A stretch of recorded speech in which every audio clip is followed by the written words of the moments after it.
growth unit.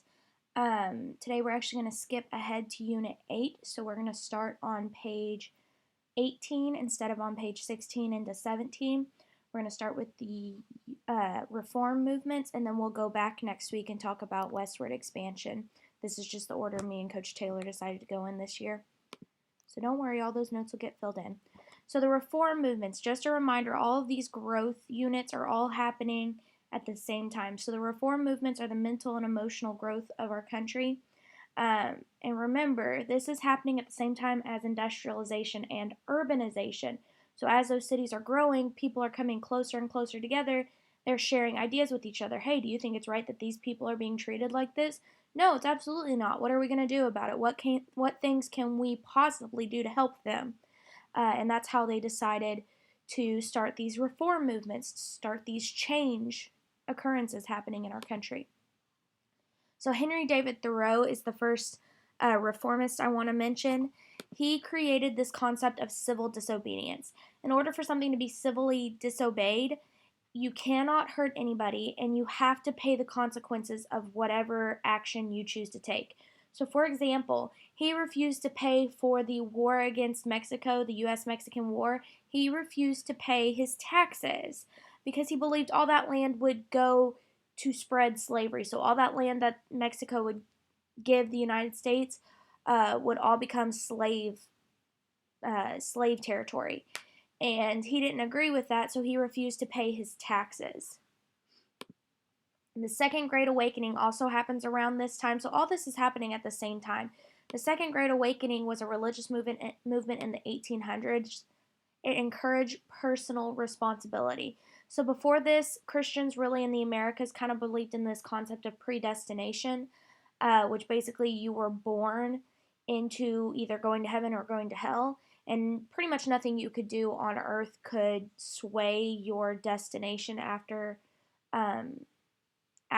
death, unless it was something like really, really bad, like murder or, one of the heavier sins.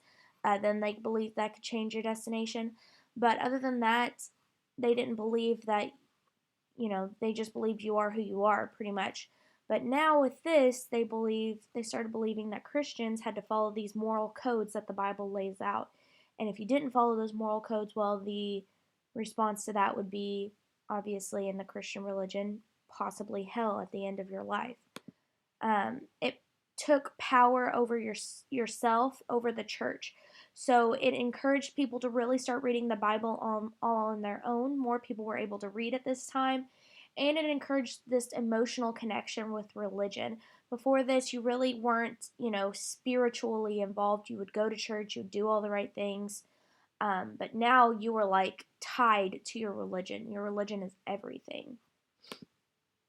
And this is what influenced the morality of all these reform movements. So all these reform movements are going to be centered around how people are treated. And if you're a moral, human, Christian person at this time, the Bible lays out exactly how you should treat people to these Christians.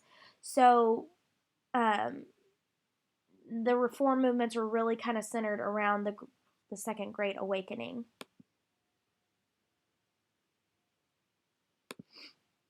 The temperance movement. Now, I kind of mentioned this with my story back in the urbanization game, but it blamed society's problems on alcohol, specifically domestic abuse, domestic violence, any problems that could occur in the home that could be blamed on alcohol.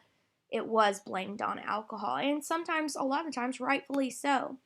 They try to get alcohol banned, so that's their end goal. Every single one of these reform movements has an end goal, and the temperance movement's end goal was to ban alcohol. It was led by Carrie Nation. Carrie Nation is this woman to the right. She was, for lack of a better word, crazy. She would go into bars with this hatchet that you see in her hand, and she would absolutely just go to town, just destroying everything. She would get up on the bar. She would destroy all of the bottles of liquor. She would terrify. Look at these men in the back. She would terrify these men, and if she was right in her beliefs, then that's what she decided to do. She decided, you know what? If they're not going to ban it, then I'm going to make it hard to get.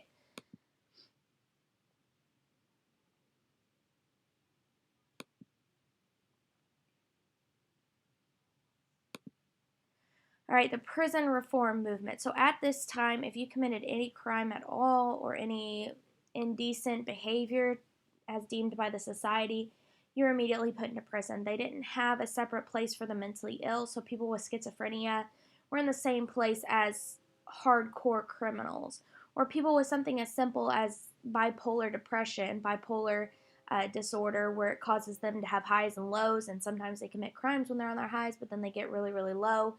And they were all in the same place.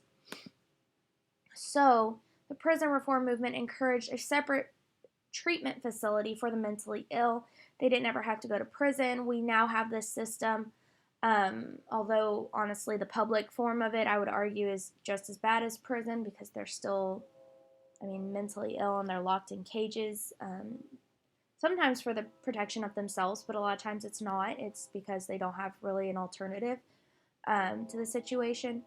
But it did encourage, I meant to add one more thing. It did encourage a separate treatment facility. And one other thing I need you to add, that this was led by Dorothea Dix. That's important for later on. So education reform.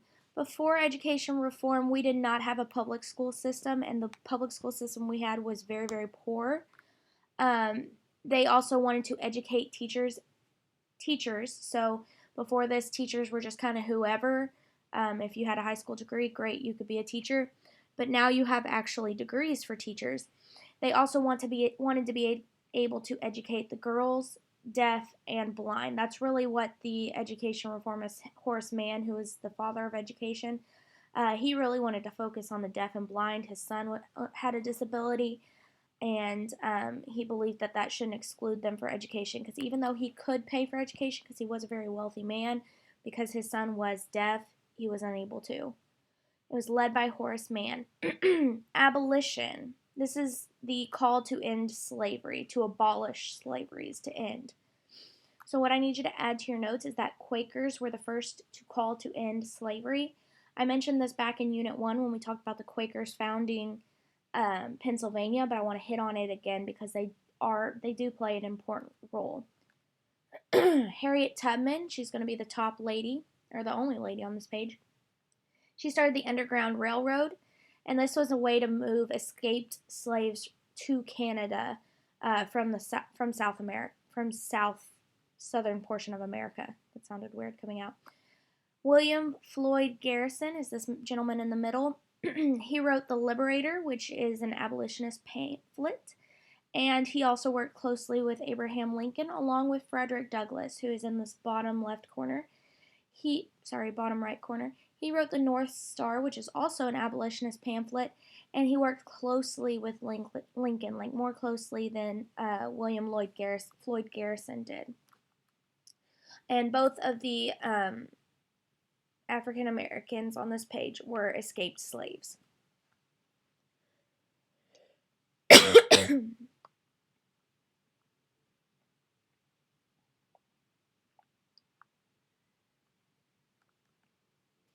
All right, women's suffrage or rights.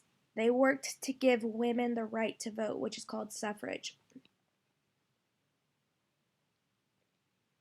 The important leaders are going to be Susan B. Anthony and Elizabeth Cady Stanton. How women's suffrage started is Elizabeth Cady Stanton wanted to join an abolitionist meeting with her husband, and she was not permitted in. She was not allowed in because she was a woman. So her and Susan B. Anthony founded the Seneca Falls Convention. This was the first women's rights meeting. It did include many men, including Elizabeth Cady Stanton's husband, who is very supportive. And not only was he very supportive, he actually helped to get a lot of laws passed for her. Because you got to think, at this time, women weren't taken seriously. Women couldn't have gotten their message out without men backing their message. And still to this day, women need men to kind of validate their opinion in order for people to take them seriously. And unfortunately, that's just the world we still live in.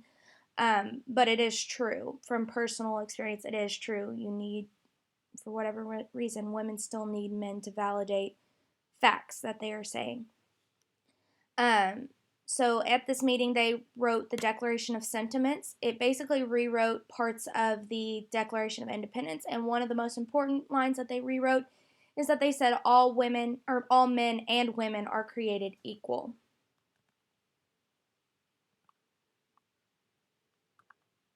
And that's all I got for you.